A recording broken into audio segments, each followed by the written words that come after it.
بالنسبة للفرافرة بقى، حاولي حتتك تعرفي لو دخلت كهرباء للفرافرة. سيادة المحافظ، معالي المحافظ الجديد الدكتورة حنان، يا رب تنجحي وربنا ينصفك وتقدري تدخلي كهرباء للفرافرة، تبقي كسبتي ثواب كبير جدا، وهتبقي عملتي يعني طفرة اقتصادية، وطفرة في التنمية في الفرافرة كتيرة جدا. الفرافرة يا فندم ما عادتش زي الأول. الفرافرة كتعداد سكان ما عادتش زي الأول. الفرافرة كمساحة زراعية ما عادتش زي الأول. الفرافرة كمشاريع استثمارية ما عادتش زي الأول. فيا ريت الطريق بتاع الفرافرة دشلوط بقى موجود، اسحبوا عليه خط كهرباء ودخلوه يا عم على حساب الناس. والله العظيم لو دخلتوه على حساب الناس لان الناس هتدفع فلوس، بس بالطبع بالقسط، لان حاجه زي دي هتكلف مليارات. شوفي شركه تدخل واحسبوا على الناس، والناس مش هتقول لا.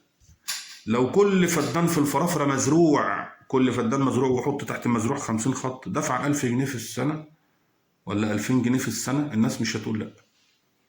بس الناس تشوف الكهرباء والعمدان بس منوره كده في الشوارع. مش عايزين نتقل اكتر من كده. هي حاجه بس صغيره اخيره، وحضرتك عارفه الكلام ده كويس، سيادتك ومعاليكي عارفه الكلام ده كويس. اللي هو الزمرلوط حفظه الله تعالى وربنا ييسر احواله ويوفقه مطرح ما راح، كان عامل الوادي الجديد عنده كانت في الخارجه. اي حاجه حلوه يعملها في الخارجه، اي مصلحه نظيفه يعملها في الخارجه. لا يا فندم، انت عندك الوادي الجديد 5 مراكز. سيبك من مركز، يعني في بعض المراكز عشان ما حدش يزعل مني، في بعض المراكز تعداد السكان فيها مش كتير وامكانياتها بقى مش كتير، مش حلوه.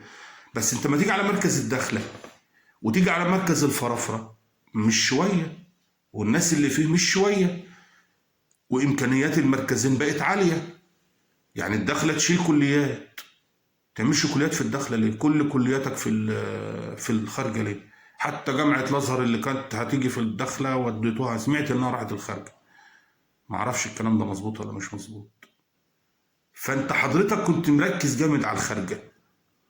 فرجاء يا سياده المحافظ الجديد الدكتوره حنان، رجاء رجاء رجاء راعي الظروف دي، حاولي توزعي، يبقى فيه توزيع عادل بين المراكز وبعضها. الخارجه زي الداخله زي الفرافره، الخارجه زي الداخله زي الفرافره، لان دول اكتر 3 مراكز فيهم تعداد سكاني عالي، وفيهم مشاريع كتيره، وفيهم مساحات زراعيه كبيره. فحاول يا فندم بالله عليك تحط دول في دماغك، المساله دي في دماغك، ان الوادي الجديد مش الخارجه وبس. والله المستعان، ربنا يصلح حالك ويوفقك. واحنا بنقول يا رب ربنا يعينك على اللي انت فيه، لان المسؤوليه مسؤوليه كبيره، محافظه كبيره ومحافظه حدوديه وسياده الرئيس اختارك بالطبع لان انت كفء، لان انت كفء للمساله دي. الرئيس ان شاء الله يعني مش هيختار، يعني ما بيختارش عبثا كده ولا من باب الفضول، لا هو عارف ان حضرتك كفء للمساله ديت. وان شاء الله ربنا ييسر احوالك وتنجحي في المهمه الكبيره دي ان شاء الله. السلام عليكم.